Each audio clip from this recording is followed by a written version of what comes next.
Hello everyone, good evening. कैसे हैं आप सभी? तो मेरे ख्याल से सभी बहुत अच्छे होंगे। तो चलिए कुछ क्वेश्चन डिस्कस करते हैं रीजनिंग के, जो कि काफ़ी अच्छे क्वेश्चन है और इंटरेस्टिंग क्वेश्चन है। ये जो वही क्वेश्चन है जैसे कि हमने पिछले कल भी जो वो क्वेश्चन डिस्कस किए थे यूपी पीसीएस के जो सीसेट का एग्ज़ाम होता है जीएस पेपर 2। ठीक है, तो उससे जो वो लिए गए काफ़ी अच्छे क्वेश्चन, काफ़ी इंटरेस्टिंग क्वेश्चन थे। और इनका एक लेवल जो वो अलग सा लेवल रहता है। ठीक है, इससे हमें पता लग जाता है कि एक पैटर्न जो वो कैसा रहता है दूसरे स्टेट में। तो यहाँ पे जो वो इस क्वेश्चन को जो वो डिस्कस करने से पहले जो वो एक पिछले वाला क्वेश्चन था जो पिछले कल जो वो थोड़ा-सा उसमें गलती क्या हो गई थी वो देखिए। मैंने सोचा यहाँ पे देखिए कि बहुत ईज़ी क्वेश्चन है, इसमें जो वो अगले वाला नंबर पूछा है। लेकिन देखिए क्वेश्चन को घुमा के जो वो क्या पूछा है इसने, ठीक है? तो निम्नलिखित में से कौन-सी श्रेणी की संख्या नहीं है? मतलब ये जो वो एक सीक्वेंस में जो वो ऐसे आगे को चल रहा है, तो इस सीक्वेंस में जो वो इस सीरीज़ में जो वो कौन-सी संख्या जो वो नहीं आगे आएगी?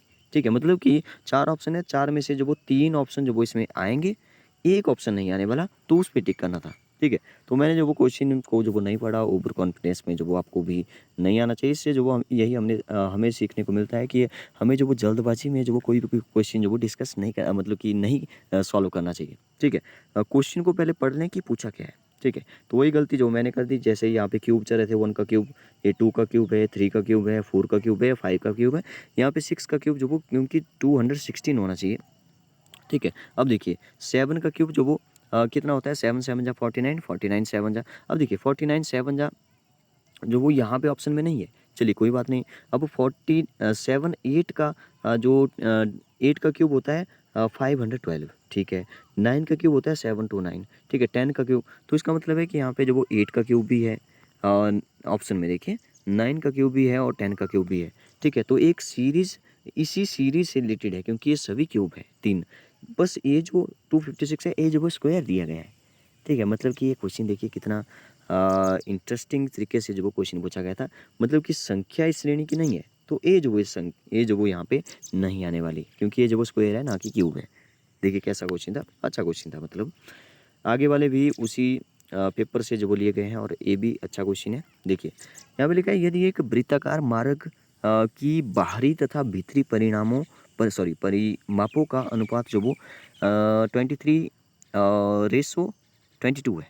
ठीक है, तो देखिए जब भी यहाँ पे वृत्ताकार बोला है तो वृत्त में जो वो वैसे परिमाप नहीं बोलते हैं हम लोग, जो वो क्या बोलते हैं, परिधि बोलते हैं। ठीक है, तो परिधियों का अनुपात होना चाहिए था वैसे, लेकिन कोई प्रॉब्लम नहीं है। सभी फिगर मतलब कि बाकी सभी फिगर में जो वो हम लोग परिमाप बोलते हैं, बाकी सर्कल के केस में हम लोग जो वो सरकमफ्रेंस मतलब कि परिधि बोलते हैं। तो यहाँ पे परिधि होना चाहिए था अगर ये वृत्त है। ठीक है, तो उसने बोला तथा मार्ग जो वो 5 मीटर चौड़ा है, तो आंतरिक वृत्त का व्यास। ये भी देखिए कितना इंटरेस्टिंग क्वेश्चन पूछा है कि एक वृत्ताकार मार्ग है। ठीक है, वृत्त में है, मतलब कि ऐसे सर्कल में है, घूमने के लिए होगा। तो ऐसे जो वो कोई मार्ग होगा, ये जो वो मार्ग है। ठीक है, ये जो वो ऐसे चलेगा। ठीक है, इसमें तो इसने देखिए क्या पूछा है यहाँ पे कि इस वृत्त का जो वो, क्योंकि ये कॉन्सेंट्रिक सर्कल एक ही जो वो सेंटर होगा इसका। ठीक है, तो एक वृत्त की त्रिज्या भी होगी और एक दूसरा जो वृत्त होगा उसकी भी त्रिज्या होगी कुछ ना कुछ। ठीक है, क्यों इसने क्या बोला, इसने बोला कि दोनों वृत्तों के परिधि परिधि दिया है, परिमाप दिया है। परिमाप होता है बाहर वाली बाउंड्री जो है, तो इसका जो अनुपात दिया है वो 23 और 22 दिया है।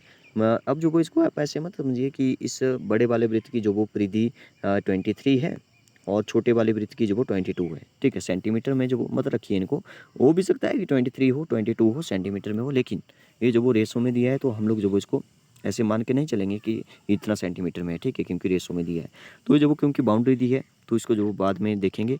अभी जो वो इसने देखिए क्या दिया है कि 5 मीटर चौड़ा है वो, तो इसका मतलब है कि यहाँ से यहाँ तक जो वो कितना मीटर है, 5 मीटर है। ठीक है, ये जो रास्ता है वो 5 मीटर का है।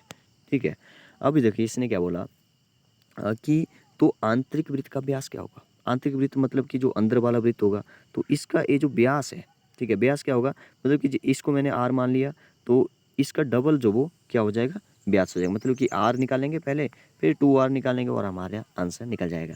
सबसे पहले तो इसको अगर मैंने आर मान ही लिया यहाँ पे, तो मैं इसको आर ही मान लेता हूँ। जैसे यहाँ पे सेंटर से जो वो पहले जो छोटा वृत्त है उसका जो रेडियस है, त्रिज्या है, वो जो आर मान लिया, तो ये जो बड़े वाला है इसका कितना हो जाएगा, आप सोच समझ रहे होंगे कि यहाँ पे जो वो यहाँ से यहाँ तक भी आर होगा, तो बड़े वाले का जो त्रिज्या होगी वो जो वो r+5 हो जाएगी, r+5। ठीक है, सेंटर उनका सेम ही है, इसको मैंने ओ ले लिया, ठीक है।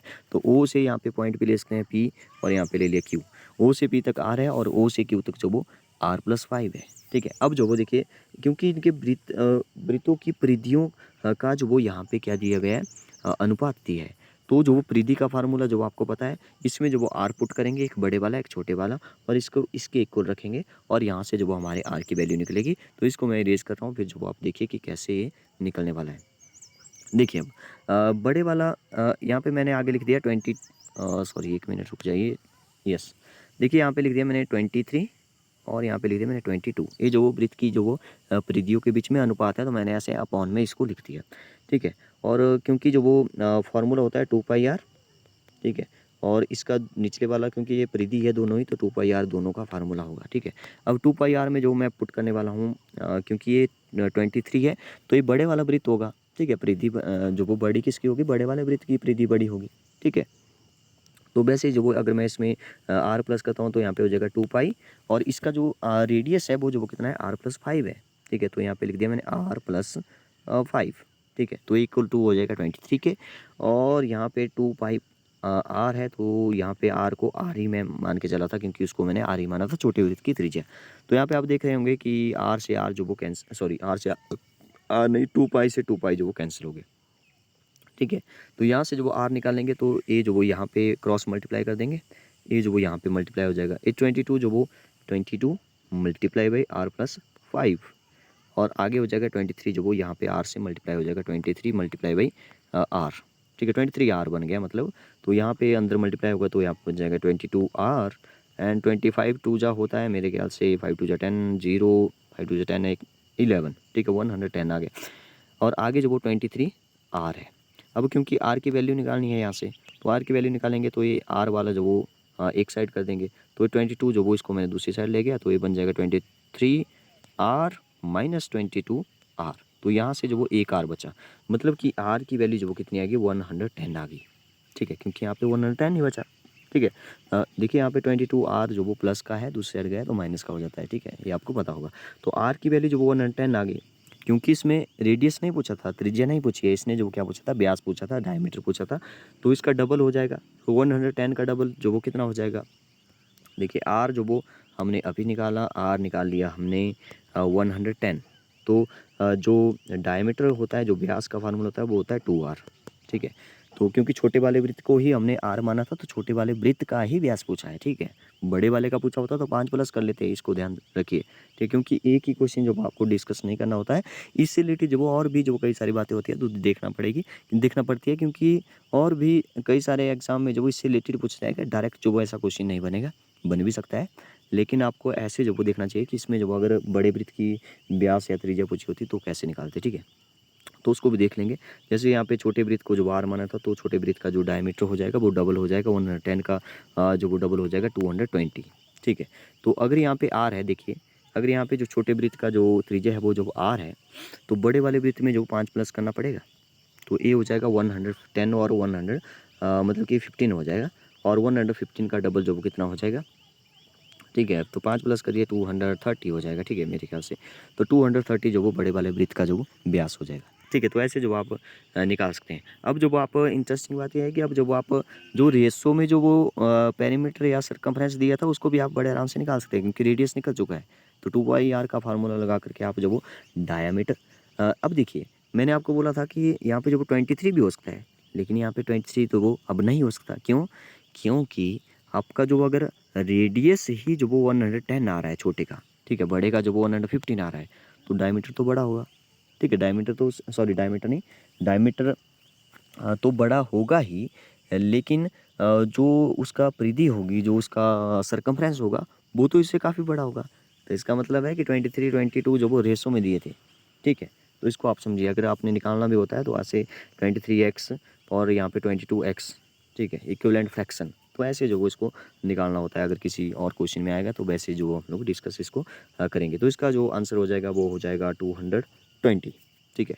अगले वाला एक और क्वेश्चन था यहाँ पे, हाँ हाँ, ये भी एक अच्छा क्वेश्चन है। देखिए यहाँ पे लिखा है, सोनिया ने जो वो एक वस्तु, देखिए मुझे वो ये यूपी वाली जो रीजनिंग है, जो वो मुझे काफ़ी इंटरेस्टिंग लगी है, ठीक है, हमारे हिमाचल वैसे तो मैंने कल बोला था कि ये ईजी रहती है, लेकिन ये बहुत ही इंटरेस्टिंग वाले क्वेश्चन मुझे लग रहे हैं। ठीक है, काफ़ी अच्छे से बनाए हुए हैं। मतलब सोनिया ने एक वस्तु जो 16% लाभ पर बेची, ठीक है, उसने उसे 4% कम पर खरीदा होता तो 8 रुपये अधिक बेचा होता तो उसे 25% का लाभ हो जाता। बिल्कुल सिंपल सा क्वेश्चन है, क्रय मूल्य यहाँ पे निकालना था।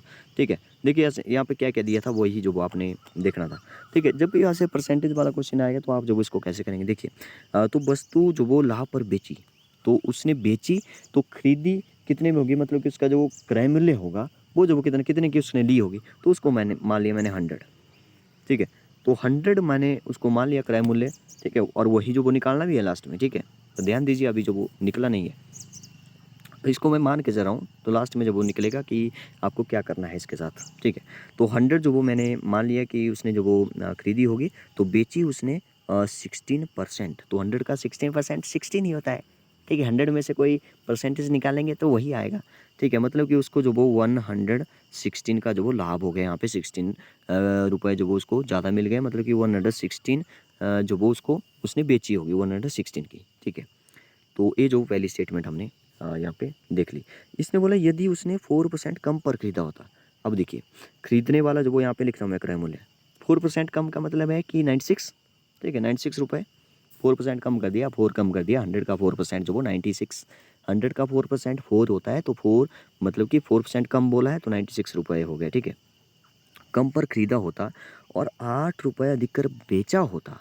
ठीक है, मतलब कि 8 रुपये, अब जो वो रुपये यहाँ पे निकल चुका है, लेकिन 8 जो वो रुपये इसके बराबर जो वो बाद में करेंगे, लेकिन इसने बोला कि उसे जो वो 25% का लाभ हो रहा है। अब देखिए, अगर उसने 96 का जो वो खरीदा तो 25 का जो वो लाभ हुआ और 8 रुपये अधिक पर उसने बेचा। ठीक है, तो 96 का 25% जो वो कितना होता है, तो यहाँ पे साइड में लिख देता हूँ। देखिए, एक और बात होती है जो मैं अगले पार्ट में जो वो शॉर्ट बना करके जो आपको बताऊंगा कि जैसे 25% निकालना है, तो 25% का सीधा सा मतलब होता है 1/4, क्योंकि 25% का मतलब है 25 को 100 से डिवाइड करो, यहाँ पे 1/4 आ जाएगा। तो वैसे जो वो 1/4 जो वो इसका एक्चुअल में मतलब होता है। ठीक है, तो आपको जो वो 1/4 जो वो डायरेक्ट करना था, आपने जो बाकी ज़्यादा कुछ इसमें नहीं करना था। ठीक है, अब देखिए, अब मैं इसको इरेज कर देता हूँ, 1 मिनट रुक जाइए, क्योंकि यहाँ पे मैं लिखने वाला हूँ।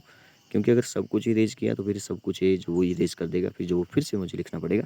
तो मैं यहाँ पे कुछ और रेड से लिख लेता हूँ। यस, देखिए 96 का क्या निकालना है, 25% निकालना है, तो 96 मल्टीप्लाई बाई 1/4। ठीक है, मैंने बोल दिया कि 25%, कुछ ऐसे जैसे 50% बोला है तो हाफ से मल्टीप्लाई करिए, तो यहाँ पे 25% बोला है तो 1/4 से मल्टीप्लाई करिए, और 4 जो होता है 96 तो 24 आ गया, मतलब कि उसको जो वो 25% का लाभ हो रहा है। ठीक है, मतलब कि 25% हुआ 96 का 24, तो 24 रुपये का उसको लाभ हो गया। तो 96 में अगर हम 24 प्लस कर दें, ठीक है, तो मेरे ख्याल से बन जाएगा 96 24, जो वो यहाँ पे लिख दिया मैंने, 6 और 4 होते हैं 10, एक कैरी आगे चली गई, 9 2 11 और 12 120, 9 10 11 और एक 12 120 आ रहा है। ठीक है, मतलब कि 120 यहाँ पे आ रहा है, 120 का जो उसको लाभ हो गया टोटल। ठीक है, अब उसने 96 की खरीदी, 120 लाभ हुआ। अब देखिए, ये जो वो मतलब अलग अलग स्टेटमेंट दी है, बाकी आंसर तो इनका मतलब एक ही कंडीशन में जो वो दो दो स्टेटमेंट दी गई, मतलब कि 116 जो वो किसके इक्वल है, 120। अब इसने बोला था कि 8 रुपये जो वो अधिक जो वो उसको बेचा उसने, तो यहाँ पे जो भी डिफरेंस कितने का है दोनों के बीच में, तो 116 और 120 के बीच में डिफरेंस है 4 का, है ना, 4 का डिफरेंस है। तो 4 जो वो यहाँ पे किसके बराबर हो गया, 8 के बराबर हो गया। बस आप ऐसे ही देखिए, 4 जो वो 8 के बराबर हो गया, तो इसको मैं अरेंज कर देता हूँ। अगर 4 जो वो 8 के बराबर हुआ, तो एक जो वो मतलब एक यूनिट जो वो किसके बराबर होगा, तो वो 8/4 के हो जाएगा। तो यहाँ पे 4 2 जा 8 हो गया, मतलब कि जो आपने मान के चला था वो उसका जो वो दोगुना आप करेंगे तो आपका आंसर आ जाएगा। तो हमने क्या मान के चले था, क्रय मूल्य 100, तो 100 जो वो यहाँ पे 2 यूनिट 2 गुने के बराबर हो रहा है। ठीक है, तो जो आंसर आ रहा है जो 2 यूनिट के बराबर होगा, तो 100 2 जा जो वो 200 हो जाएगा। तो क्रय मूल्य हमारा 200 था। तो कुछ इस तरह से इसको सॉल्व करना था, बाकी इसमें ज़्यादा कुछ होता नहीं है। इसमें परसेंटेज का जो आपको ट्रिक है वो जो वो पता होना चाहिए। मैं जल्दी जो वो इस पर जो वो एक वीडियो जो वो बनाऊँगा। ठीक है, छोटे छोटे पार्ट में जो वो आपको मिलेगी, जिसमें हम परसेंटेज से रिलेटेड जो वो क्रय मूल्य, ठीक है, प्रॉफिट और लॉस से रिलेटेड जो वो एक वीडियो मैंने बनाई थी, तो उस और भी जो वो मैं सोच रहा हूँ कि इस पर जो वो मैं वीडियो बनाऊँ, क्योंकि ये जो वो काफ़ी ऐसा टॉपिक है कि हर किसी एग्ज़ाम में जो है इससे रिलेटेड जो क्वेश्चन बनते हैं। तो बताइए आपको ये वीडियो कैसी लगी? Okay, thank you and have a nice day.